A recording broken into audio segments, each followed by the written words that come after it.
As an ASP जब आपने force join की थी 21,000 रुपये तनख्वाह थी आपकी। फर्स्ट सैलरी जो मेरी आई थी, और 3 महीने बाद आई, आई गॉट 63,000। 3 महीने बाद मिली 63,000। यस। आज कितनी है सर? ये सबका ही चैलेंज है। आज कितनी? आज तो माशाल्लाह अल्हम्दुलिल्लाह मेरी बड़ी अच्छी सैलरी है, और दैट इज़ टोटल 4 लाख होगी।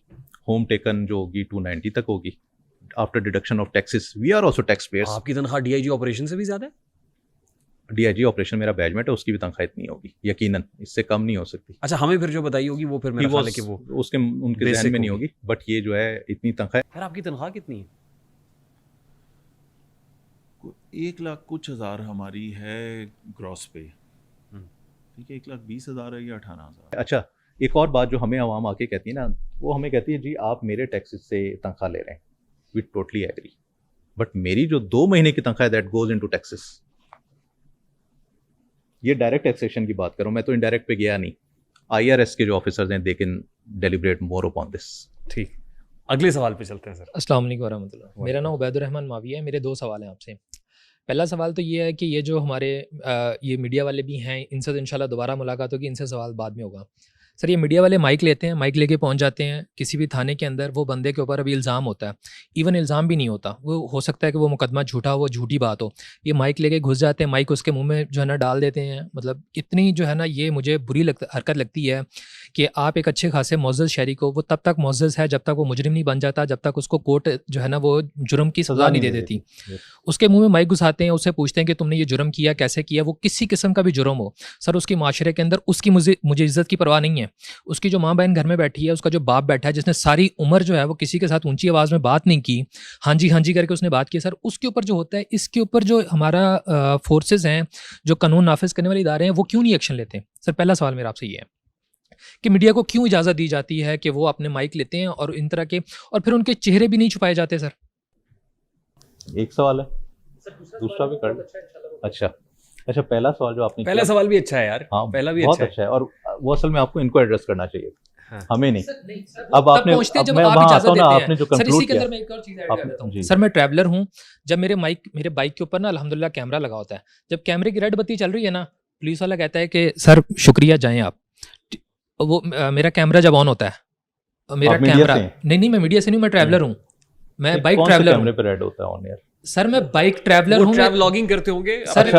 कैमरा की बात कर रहा हूँ कि कैमरा जब ऑन होता है तो उसकी रेड लाइट चल रही होती है, आगे से पता चल जाता है, रिकॉर्डेड ना, उनको पता है। तो उनको जी बिल्कुल भी बता रहा हूँ, तो वहां पे तो मीडिया, ये पुलिस वाली इजाजत देते हैं तो मीडिया जाता है ना। सर मेरा सवाल ये है कि मीडिया, पुलिस वाले क्यों इजाजत देते हैं? बिल्कुल सही आपकी बात है। देखें, एक तो ज़ाहिर 2 इसके पार्ट्स अभी बन गए क्वेश्चन के।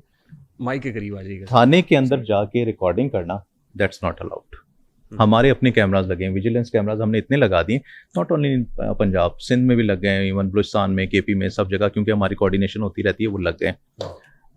मीडिया को नहीं, किसी को भी ये परमिशन नहीं है कि वो एक अक्यूज की तस्वीर को सोशल मीडिया पे, प्रिंट मीडिया पे, इलेक्ट्रॉनिक मीडिया पे अपलोड करे और टेलीकास्ट करे। इवन जो आप बात करें ना, आफ्टर कन्विक्शन, उस वक्त तक तो उस केस में इतनी, यानी वो इतना पुराना हो गया होता है केस के, no one is interested. Interest कब है पब्लिक का? कंप्लेनेंट का इंटरेस्ट कब है? असल में तो कंप्लेनेंट है ना सारी चीज़ का बेनिफिशरी। वो तो ये कहता है कि मेरे मुल्जिम को पकड़ो, वो मैं बैठा हूँगा, उसको मारो भी, उससे इन्वेस्टिगेशन भी मेरे सामने करो, उसकी तस्वीर भी बनाओ, सोशल मीडिया पे वायरल कर दो कि हमने तुम पे पर्चा करा लिया। ईगो उनकी जो है ना, ईगोइस्टिक होते हैं लोग, उनकी ईगो तब मुतमईन होती है, सेटिस्फाई होती है। अच्छा, ये किसी को भी अलाउड नहीं है, सिर्फ मीडिया को नहीं, किसी को भी अलाउड नहीं है, एंड इस पे बड़ा स्ट्रिक्ट एक्शन हो रहा है। पहले ये प्रैक्टिस थी, माल प्रैक्टिस थी, जिससे ये कंप्लेंट सामने, अब हालात बहुत बेहतर हो चुके हैं, और भी हमें इस वक्त काफी सारे ऐसे इश्यूज पब्लिक की तरफ से आ रहे हैं जिसपे we are doing deliberation to resolve all those issues. अच्छा, सेकंड आपने कहा कि जब मैं जाता हूँ, पुलिस वाले जब देखते हैं कि कैमरा ऑन है तो उनका बिहेवियर और होता है, कैमरा ऑफ है तो उनका बिहेवियर ऑन डिफरेंट होता है। मैं कोयटा का रिहायशी हूँ, जिना रोड पे पारसी कॉलोनी है। पारसी कॉलोनी के बाहर लिखा होता था कि गेट के अंदर आना, कॉलोनी है पूरी, और दीवार को क्रॉस करके उसके ऊपर से झांकना मना है। हम कहते थे क्यों, किस लिए मना है? क्योंकि अंदर डॉग्स हैं, open dogs, unleash dogs. Camera जो है बहुत बड़ी एक डेटरेंस की चीज़ है, और इसका पॉजिटिव यूज़ भी है। मैं आपको ये बताऊं, आप तो सिर्फ इस कैमरे की बात करें, मैंने मल्टीपल केसेस जो है इस तरह के ट्रेस किए हैं जहाँ पर एक प्राइवेट इंडिविजुअल ने अपनी शॉप पे, अपने घर पे कैमरा लगाया हुआ है, उसमें जिस कार में डकैत बैठे वारदात करने के बाद उसका नंबर आ गया, वी रिवॉर्डेड दैट इंडिविजुअल। हमने कहा आपने कितने का कैमरा लगाया, वो भी, और एक्स्ट्रा रिवॉर्ड भी आपको दिया, एप्रिसिएशन सर्टिफिकेट भी दिया कि आप इमदादी पुलिस हैं। ठीक ठीक है ना, तो बहुत अच्छे क्वेश्चन थे आपके। बिल्कुल सही है। जो आपका सवाल है पर्टिकुलरली मीडिया वाला, ये पहले हो रहा था और बिल्कुल अनजस्टिफाइड है। Yes. ये इंतहाई गैर कानूनी चीज़ है और जैसे सर ने कहा माल प्रैक्टिस है, उसको रोका जा रहा है। अब ऐसा नहीं हो रहा। जो क्राइम चलिए, स्टोरीज ये बहुत अच्छी बात है कि रोका जा रहा है। मेरे इल्म में नहीं था कि ये रोका रोक जा लिया रहा है। गया है। कि- बहुत अच्छी बात है, रोक दिया गया तो ये बहुत अच्छी बात है। और बहुत कोई अच्छा सवाल है initiative आपका? जी बिल्कुल सर। दूसरा मेरा सवाल ये है, जिस तरह अगर मैं नाम ले दूं सर, जी, मुस्तफ़ा आमिर लें। वाला केस जो था, मुस्तफ़ा आमिर वाला जो कराची का वो केस था, कराची का केस था। जिसमें वो जो कॉल सेंटर वाला, जब बाद में वो सारी चीज़ें खुलती हैं तो पता चलता है कि जी वो कॉल सेंटर चला रहा है। सर मैं लाहौर में, मैं क्योंकि डिजिटल मार्केटर हूँ, तो मेरा ताल्लुक ही इस तरह के काम से है। हम डिजिटल मार्केटिंग करते हैं, तो मेरे कुछ दोस्त हैं, उनको जॉब लगवा दी, कहीं पे कह दिया यार ये जॉब कर लो। सर जब वो कॉल सेंटर में जाते हैं, वहाँ पे कॉल सेंटर होता है कि बाहर से दिखाते हैं कि हम ये चीज़ कर रहे हैं, अंदर जाके जब वो एक हफ्ता काम करते हैं, 2 हफ्ते काम करते हैं, सर यकीन माने कि जो बंदा नीचे डेस्क पे बैठा हुआ फ्लोर पे काम कर रहा है ना, उसको उसके कानों कान खबर नहीं होती कि ऊपर बैठ के क्या जो है ना वो Financial फ्रॉड कर रहे scams कर रहे हैं। हैं बिल्कुल। international level तो पे। सर उस ये फ्रॉड्स कर रहे हैं, इनको कोई ना कोई रिपोर्ट करते हो। सर मुझे ये रिपोर्ट पता चल गया, अब मुझे ये पता तो चल गया, मैं इसको रिपोर्ट करने जाऊंगा, एफआईआर में मेरा नाम आएगा, मैं कंप्लेनेंट के तौर पे आऊँगा। Yes. तो जब मैं कंप्लेनेंट के तौर पे आऊँगा, पुलिस मुझे ही नहीं छोड़ेगी। मैं अपनी रोजी रोटी कमाऊँ बच्चों के लिए, या मैं जो है इन केसेस की पैरवी करूँ। ऐसा क्या हो सकता है कि मैं ये कंप्लेन दर्ज करवा दूँ, प्रूफ दे दूँ, और आप नंबर के लिए मैं अपना नंबर दे दूँ, कि जब प्रूफ चाहिए हो, आपने बात करनी हो, मैं गवाही देने के लिए तैयार हूँ, मैं सारी चीज़ें देने के लिए तैयार हूँ, लेकिन पुलिस खुद अपने बिहाफ पे ये केस को आगे लेके चले। तो इसका कैसे हो सकता है? और सर इसी के साथ दूसरा एक रेलेवेंट सवाल है, जैसे पहले मेरा ख्याल है भाई ने बात की, सर जब पकड़ लेते हैं, एक एफआईआर हो गई, मेरे सवाल थोड़ा सा ये ज़्यादा हो गया कि जब एफआईआर हो गई, सर वो झूठी एफआईआर थी, अब उस बंदे के तो रिकॉर्ड में आ गया, वो बंदा माथे पे कलंक लग गया कि यार ये एफआईआर है इसके ऊपर। अब वो किसी थाने पे जाएगा, किसी नाके पे जाएगा, जैसे ही वो डालेंगे आईडी कार्ड नंबर, आ जाओ भाई तुम्हारे ऊपर तो एफआईआर है। अब फिर उसकी तफ्तीश होगी, देखा जाएगा, बेशक वो छूट गया। तो सर ये एफआईआर का जो रिकॉर्ड है, इसको क्लियर करने के हवाले से जो है वो क्या मतलब प्रोसीजर है कि अगर मेरे CRO में ऊपर नहीं कोई आए। केस झूठा था, जैसा भी था, वो रफा दफा हो चुका है, वो एफआईआर बिल्कुल क्लोज हो चुकी है, तो वो अपने रिकॉर्ड से कैसे खत्म करवानी। और दूसरा सवाल ये जो मैंने आपसे पहले जिक्र किया कि अगर हम इस तरह का कोई केस जिसमें मैं गवाही देने के लिए तैयार हूँ, मैं आने के लिए तैयार हूँ, जब प्रोसीजर हो, लेकिन जब मुझे बिला वजह तंग किया जाए, मैं अपनी जो है ना, जाहिर सी बात है जॉब से तो छोड़ के नहीं आ सकता, अपने काम छोड़ नहीं सकता, तो इस तरह का जो है वो अगर प्रोसेस करना हो तो उसके बारे में जो है वो क्या हम कर सकते हैं? जो पहला क्वेश्चन है आपका, तो माइक के ये, करीब रहिए। पहला क्वेश्चन जो आपका है ना, वो रिलेट कर रहा है चेंजिंग क्राइम ट्रेंड से। डेड मनी और ब्लैक मनी दुनिया में बहुत ज़्यादा है। इस तरह के जो इंडिविजुअल हैं जो कि कॉल सेंटर्स पे बैठकर या वो एक्सचेंज लगा के इस तरह से ऑपरेट कर रहे हैं, they are criminals, no doubt.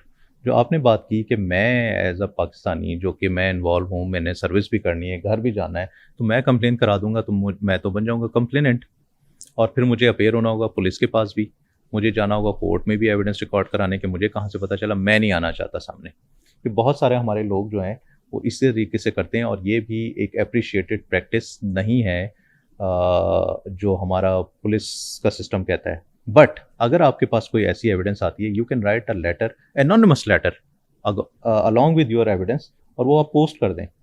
इस स्पेसिफिक क्राइम को जो डील करती है, दैट इज़ FIA। पुलिस को भी आप भेज सकते हैं, हम रेफरेंस बनाते हैं और भेजते हैं। साथ ही साथ मैं आपको बताता चलूँ, ऐसे जितने भी कॉल सेंटर्स पुलिस को या FIA को रिपोर्ट होते हैं, रेड्स आर बीइंग कंडक्टेड और वहाँ से उनको अरेस्ट किया जाता है, दे आर बीइंग चलान। ये चल रहा है, बट आने वाले दिनों में ट्रेंड और भी चेंज होता जा रहा है। मैं आपको ये बताऊँ, मेरे पास एक केस आया, not related to police but registered in police. Shopify पे एक फ्रॉड हुआ है। एक बंदा इन्वेस्टर है, he is invested 3.6 million rupees. दूसरा बंदा हैंडलर है, 50-50% की पार्टनरशिप है। इसने सेल करनी है, परचेज करनी है और इसको प्रॉफिट देना है। ठीक। अब केस ये है कि जो इन्वेस्टर है वो कहता है जी मुझे तो पता ही नहीं, मैं तो IT मैंने देखी नहीं, मैंने कभी मोबाइल भी इस्तेमाल नहीं की। वो कहता है मुझे नहीं पता कि किस अकाउंट में पैसे आ रहे थे, किस में जा रहे थे, जो वहाँ से बेनिफिट आ रहा है, सेल हो रही है, परचेज हो रही है, वो कहाँ जा रही है। जो अकाउंट रजिस्टर्ड है जिसमें पैसे जाने हैं वो फ्रांस का अकाउंट है, ठीक है ना, फ्रांस का अकाउंट है, उसमें पैसे जा रहे हैं, उससे उसको शेयर आ रहा है।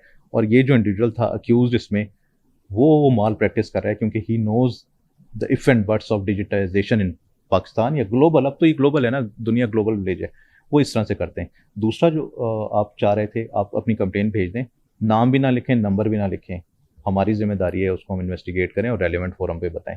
Second question was regarding CRO। बहुत अच्छा क्वेश्चन है, बहुत अच्छा आपका क्वेश्चन है। हम as per police rules we are bound to keep record of those offenders who are involved in cases of crime against property. But ज़रूरत क्यों पड़ी CRO की? CRO हमारी बैकबोन है। हम ये समझते हैं कि जो पंजाब पुलिस की स्ट्रेंथ है वो CRO है।